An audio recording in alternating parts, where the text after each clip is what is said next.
Welcome to cute moms recipe. அஸ்ஸலாமு அலைக்கும் friends, எல்லோரும் எப்படி இருக்கீங்க? எல்லோரும் நல்லா இருக்கணும்னு இறைவனை வேண்டிக்கிறேன்.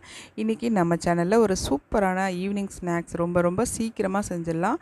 எப்படி செய்கிறதுன்னு பார்க்குறதுக்கு முன்னாடி நம்ம சேனலை இது வரைக்கும் நீங்கள் சப்ஸ்கிரைப் பண்ணனா சப்ஸ்கிரைப் பண்ணி வச்சுக்கோங்க. பக்கத்தில் இருக்கிற பெல் ஐக்கானை ப்ரெஸ் பண்ணி ஆளுங்கிற ஆப்ஷனை கிளிக் பண்ணிங்கன்னா நான் போடுற வீடியோட லிங்க் உங்களுக்கு உடனுக்குடனே கிடைக்கும். இப்போ வாங்க நம்ம வீடியோக்குள்ளே போகலாம். ஒரு பேனை வந்து அடுப்பில் வச்சுருக்கேன். இதில் வந்து 1 கப் அளவுக்கு தண்ணி எடுத்துக்கலாம். இதில் கொஞ்சமாக சால்ட்டு சேர்த்துக்கலாம். ஒரு அரை டீஸ்பூன் அளவுக்கு நான் சால்ட்டு சேர்த்துருக்கேன். கொஞ்சம் சில்லி ஃப்ளேக்ஸ் சேர்த்துக்கலாம் காரத்துக்கு. உங்களுக்கு எந்த அளவுக்கு வேணுமோ அந்தளவுக்கு சேர்த்துக்கோங்க. இப்போ வந்து ஒரு அரை வெங்காயம், ஒரு பச்சை மிளகாய், கொஞ்சோண்டு கேரட்டு துருவிட்டு நான் சேர்த்துருக்கேன். உங்களுக்கு வந்து வேறு எந்த காய்கறி வேணும்னாலும் நீங்கள் சேர்த்துக்கலாம். கேப்சிகம் கூட சேர்த்துக்கலாம், பீன்ஸு சேர்த்துக்கலாம், எது வேணாலும் சேர்த்துக்கலாம். சேர்த்துட்டு இதை கொஞ்சம் நேரம் தண்ணியில் நல்லா கொதிக்க வைக்கலாம். இப்போ நல்லா கொதி வந்துடுச்சு. இப்போ இதில் ஒரு 2 ஸ்லைஸ் ப்ரெட்டு நான் சேர்த்துக்கிறேன். உங்கள்கிட்ட வேஸ்ட்டான ப்ரெட்டெலாம் இருக்கும்ல, அது மாதிரி இருந்துச்சுன்னா நீங்கள் இதில் ஆட் பண்ணிக்கலாம். நான் வந்து இன்றைக்கி முழுசாக சேர்த்துருக்கேன். சேர்த்துட்டு நல்லா பரட்டி விட்டிங்கன்னா நல்லா கரைஞ்சி வந்துடும். இப்படி கரண்டி வச்சு நல்லா ப்ரெஸ் பண்ணி விடுங்க. இதில் ஒரு அரை கப் அளவுக்கு நான் ரவை சேர்த்துருக்கேன். ரவையும் சேர்த்துட்டு ஒன்றா மிக்ஸ் பண்ணிக்கோங்க.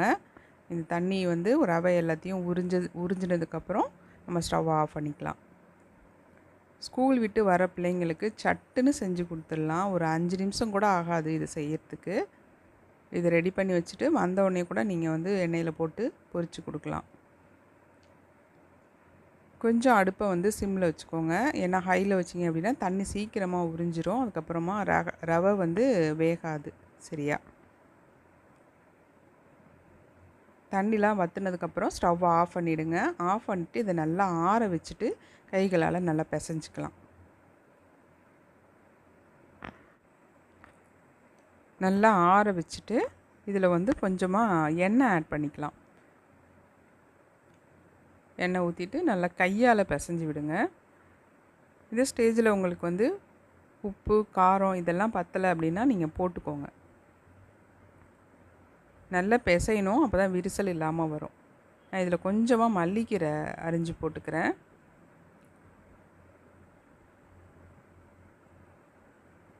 கொஞ்சமாக சில்லி ஃப்ளேக்ஸ் சேர்த்துக்கிறேன். கொஞ்சம் காரம் கம்மியாக இருக்கிற மாதிரி இருக்குது எனக்கு. சேர்த்து நல்லா மிக்ஸ் பண்ணிவிட்டு நல்லா பிசைஞ்சு விட்டுக்கோங்க.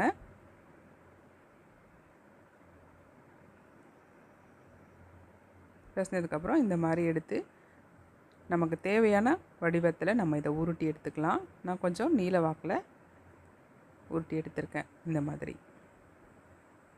எண்ணெய் ஹீட் ஆகிடுச்சு. இப்போ நம்ம இதை வந்து பொரித்து எடுத்துடலாம். இது கொஞ்சம் லேட் ஆகும் பொரித்து எடுக்கிறதுக்கு. கிறிஸ்பியாக கொஞ்சம் பொறுமையாக தான் இதை பொரித்து எடுக்கணும். அப்போ தான் நல்லா கிறிஸ்பியாகவும் உள்ளே நல்லா சாஃப்டாகவும் இருக்கும். இப்போ ஒரு ஹதீஸ் பார்க்கலாமா? யார் கல்வியை தேடும் வழியில் பயணிக்கிறாரோ அவருக்கு அல்லாஹ் அதன் மூலம் சொர்க்கத்தின் வழியை லேசாக்குகிறான் அப்படின்னு ரசூல்லா சொன்னதை அறிவித்தவங்க அபூ ஹுரைரா அலி. முஸ்லீமில் 5231வது ஹதீஸாக இது இருக்குது. இன்ஷா அல்லாஹ் போய் செக் பண்ணி பாருங்கள். இப்போ நல்லா திருப்பி விட்டுகிட்டே இருக்கணும். அப்போ தான் வந்து நல்லா ஒரே பக்கமாக ஈவனாக வேகும் எல்லா பக்கமும்.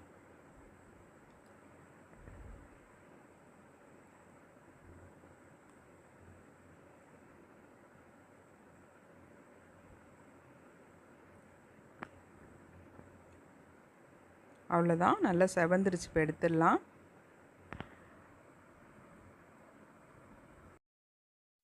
அவ்வளோதான், ரொம்ப ஈஸியான கிறிஸ்பியான ஸ்நாக்ஸ் ரெடியாக இருக்குது. இப்போ நம்ம இதை சாப்பிட்டு பார்த்துடலாம். இப்போ நான் ஒன்று எடுத்து பிச்சு காட்டுறேன் பாருங்கள். வெளியில் அவ்வளோ கிறிஸ்பியாகவும் உள்ளே நல்ல சாஃப்டாகவும் இருக்குது. டேஸ்ட்டும் செம்மையாக இருக்கும். நீங்கள் டேஸ்ட் பண்ணி பார்த்துட்டு உங்களுடைய கமெண்ட்ஸ் என்னோட ஷேர் பண்ணுங்கள். மீண்டும் அடுத்த வீடியோவில் சந்திக்கலாம் இன்ஷா அல்லாஹ்.